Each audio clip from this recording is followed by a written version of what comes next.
guys, today I thought that I would follow my cartridge review on Damask Decor with a actual card made using the cartridge. Now I thought that what I'd do is do the example that's in the front of the book. So I've got some paper together and let's get going onto the Cricut. Okay, so the damask that we're going to use is Damask 13 as per the example. So I'm going to need the card, the layer and the envelope, and I'm also going to need this little one here, because what I worked out, having read the details more thoroughly, was that that is the little piece that is actually being cut and put on the envelope flap. If you recall from the review video, I was unclear how they got a little piece of sort of damask on the envelope, so that was what it was there. So those are the pieces I'm going to cut. I want to do this as a fit to page. I want it as big as I can. Unlike themselves, they cut it at 4 inches. So the first thing you need to do when you're doing fit to page for a card and you're doing the envelope is to do the envelope first, because that's going to be the biggest thing. So therefore it's going to take the most space on the mat, and you need to therefore determine what size card that'll allow you to do. So when you do your fit to page for the envelope, just watch your viewfinder. It will tell you what inches it's cutting at for that envelope, and then you replicate that for all your other elements. Okay, so the first thing I'm going to do is load my mat with my darker blue paper, because I'm going to do 2 blues.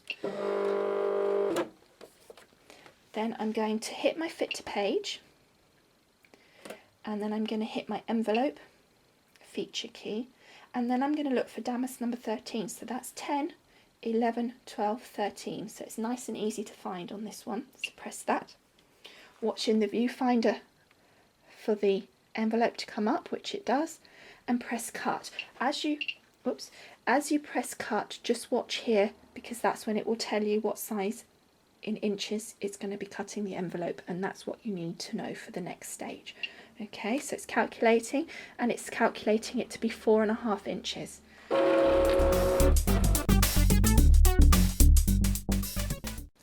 Okay, so then we unload our mat.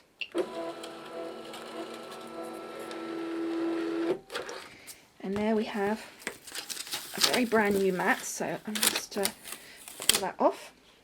And there we have our envelope, and it's got all the score lines, so that will be nice and simple to score up. Okay, then I've loaded my paler blue paper, so I'm going to load that into the mat, into the Cricut, and we're going to take off our envelope feature key, and we're going to hit our card feature key. Now what I want to do first is the actual card base, so that is on the shift, so we need to hit shift and number 13, and then I need to set the size to 4.5 inches. Like so. So we've got the card there, Damask 13, and hit cut. Oh, first of all, take your fit to page off, or it will completely ignore your sizing. So don't forget to take that off. Okay, and cut now. Okay, so rather unusually, the envelope is actually smaller than the card, and I think, looking at it, that's because that's so long. So we're going to take this, we're going to hit fit to page and see what it says it will cut at 4 inches. So that is obviously why they cut it at 4 inches at the beginning. Okay, so now I want to load mat, so that it takes it down to the bottom there. Okay, so now I need to take off my fit to page, because I'm going to be doing this little element here for the envelope. So that's layer 2, Damask 13, set at 4 inches, so that's fine, and hit cut. Okay, so now we need to unload our mat, and we've got our little piece there, which is very cute, and our actual card base. Okay, so the next element I need to do is the layer here for on top of my card. Now, because we had a bit of a boo-boo with the envelope, I'm going to try and use this piece of the card that would otherwise be wasted, and hopefully try and cut that in there. So I'm taking off my feature keys, and I'm going to hit my card feature key. It's not on shift, so I just need to hit the Damask 13. It's at 4 inches, and there it has come up. So then we're going to hit cut and hope that it fits in nicely.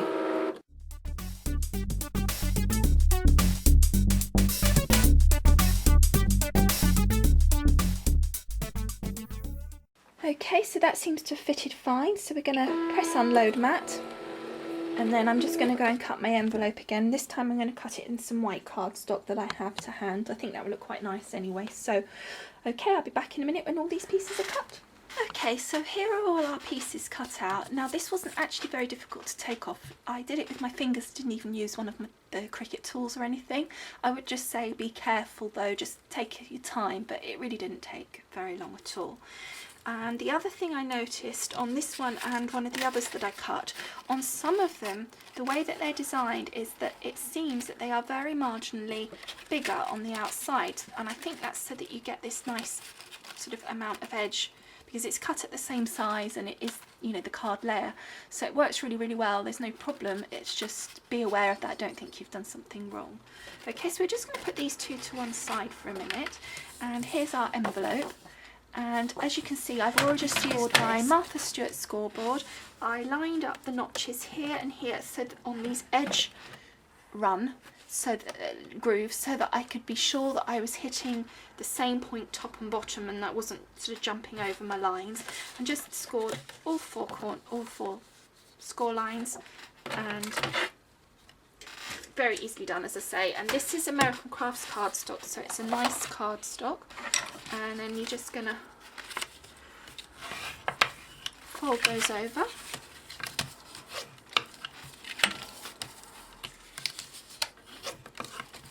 And then the top one. And again, just scoring it using a score tool just to be sure that it's so then nicely. All I'm going to do now is take my ATG, like so, and then just fold that over and stick, just making sure that it's not stuck on the inside. Then fold this piece over. What I do, in order that people can easily stick their envelopes down, because I'm selling my cards, is I put a piece of double-sided tape. Usually I put it on the sort of V of the envelope, but with this you can't really do that. The next thing that we need to do is put our little bit of decoration on. Now, what I also discovered was I cut this out as the same size as my card and my envelope, assuming that it would be a layer that would match in. It doesn't. You need to reduce it, and I did do that on my next two that I'm just going to show you. And so it works okay with this one because of the way that the design is, but I would recommend that you just take it down a couple of inches.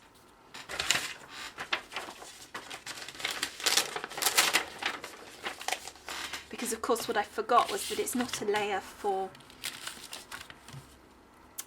the actual card and envelope, it's a layer for the main image, so it's based on those sizing. And actually on one of them that I cut out, it was actually ended up almost bigger than the envelope. It was ridiculous.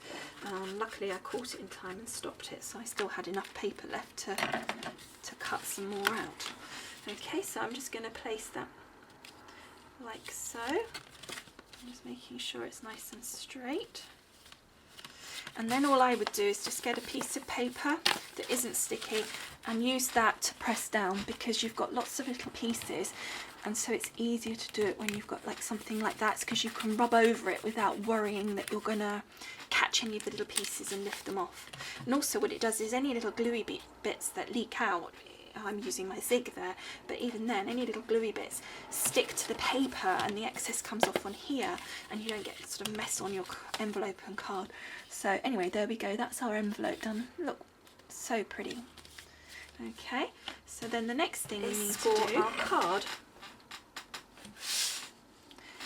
So just making sure again that I'm lining up the top notch with this outside line and the bottom notch with the outside line, and then you can easily score down like that, and then make sure that it's folded nice and evenly like so.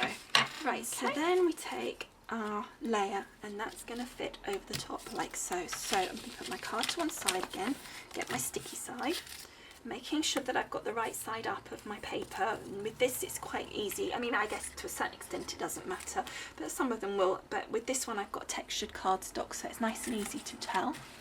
I'm going to get my Zig two-way pen. I'm sure you could use other glues as well, but this one seems to be working quite well. Now the next thing you do need to remember is that on this particular one it is slightly bigger than the card, so you don't want to put glue right up to the very edge because that bit's going to overhang. So let's put that to one side a minute, grab our card, making sure this is the right way up, and I think it's on that way, and then placing it in position, just bearing in mind the overhangs. There we go. And then just get your piece of paper and press down. So again, you can then make sure that all those pieces are really nicely stuck. Now you may find, because the zig tends to dry a little bit, you have to go back and stick a few pieces down, but I think that's stuck down very nicely actually. Okay, so that's our card. And you can see it just looks absolutely gorgeous. So this is the one that we've done together, the blue card and envelope. Now I wanted the white envelope, just a bit of contrast. So that's what we've got there. But these are the other two that I've done, and I thought this would show you a bit of contrast, and also I've done some different designs. And here's two others that I made up as well, so you could really see how it changes when you use different colours and also the different design. I think that looks absolutely stunning. Now you may want to put something in there so that they can write, or they can write with a gel pen, and that's the envelope.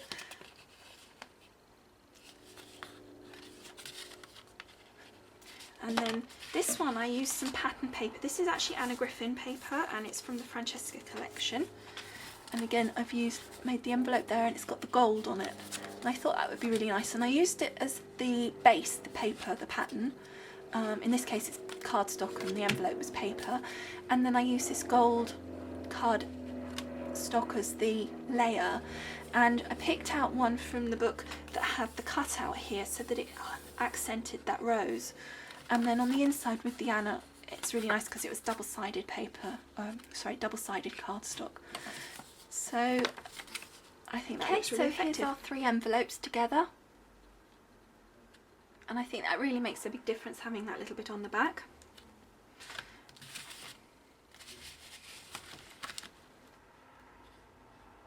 And there's our three cards. I've really enjoyed making these cards. They were actually very simple to do, really, and I think they look really, really effective. I hope you like them as much as I do. And please bear in mind, this is only one feature key really that we're using here, in that it's the card and its layer.